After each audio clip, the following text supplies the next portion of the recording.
Le Musée régional d'art contemporain Languedoc-Roussillon vous présente aujourd'hui une exposition personnelle de l'artiste français Pierre Bismuth, ce qui n'a jamais été, ce qui pourrait être.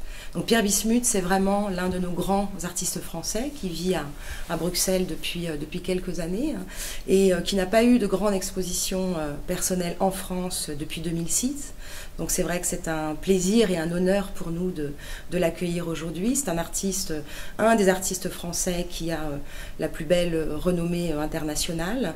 Dans quelques mois à Vienne en Autriche, vous pourrez découvrir une grande rétrospective de son travail. Alors ce qui n'a jamais été, ce qui pourrait être, c'est finalement une sorte d'injonction aussi pour le spectateur, pour imaginer finalement comment les choses pourraient être différentes. Pierre Bismuth, c'est quelqu'un qui nous pose une question très simple.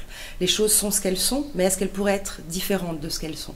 Donc c'est vraiment un exercice aussi d'émancipation du regard, de comment finalement déconstruire nos habitudes de pensée pour réenvisager de nouveaux usages et de nouveaux dispositifs.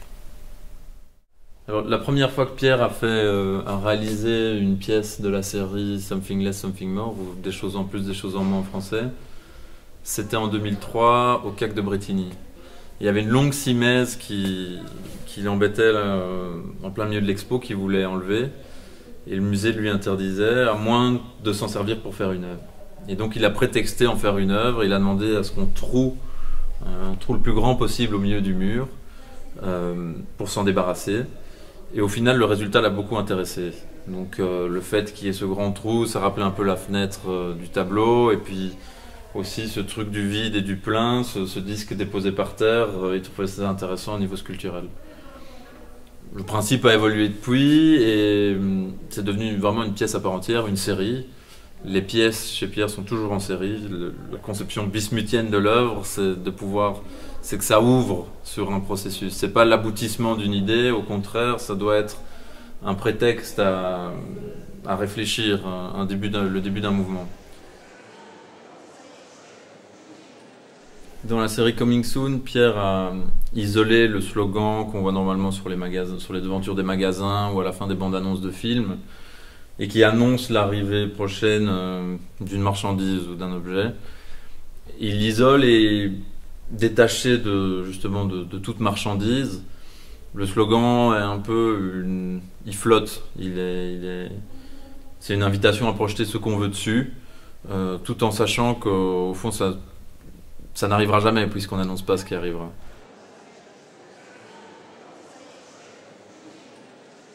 Les cyclos, c'est ces grandes boîtes vertes qui sont ouvertes sur le haut et ouvertes sur le devant, qui sont en fait inspirées de l'architecture des studios d'incrustation au cinéma. Et Pierre s'en a inspiré pour en faire des sculptures ici, vraiment on est dans le vocabulaire de la sculpture minimale. Mais ce qui est très drôle, c'est qu'ici, on est tout à fait dans cette dimension non advenue du potentiel.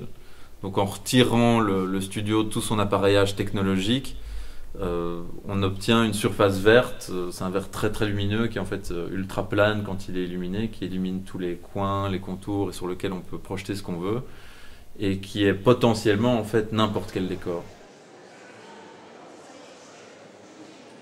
Quand on pense à la série En suivant la main droite de, en haut, là, on voit que Pierre sort très fort sur le film de son essence cinématographique, de son économie narrative, pour en faire un prétexte, un programme à dessiner. Et donc, là où le spectateur, normalement, s'assied simplement devant sa télé, ici, il devient une partie active de l'économie du film, en se saisissant de ce pinceau ou de ce marqueur, quand il suit la main de l'icône sur l'écran. Au final, on a une œuvre qui est mise à jour, mais quand elles sont mises en série, comme dans la salle en haut, on a vraiment l'impression que ce dessin en fait, avait toujours demandé à être là, que c'est une dimension inaperçue que Pierre a un peu mise à jour.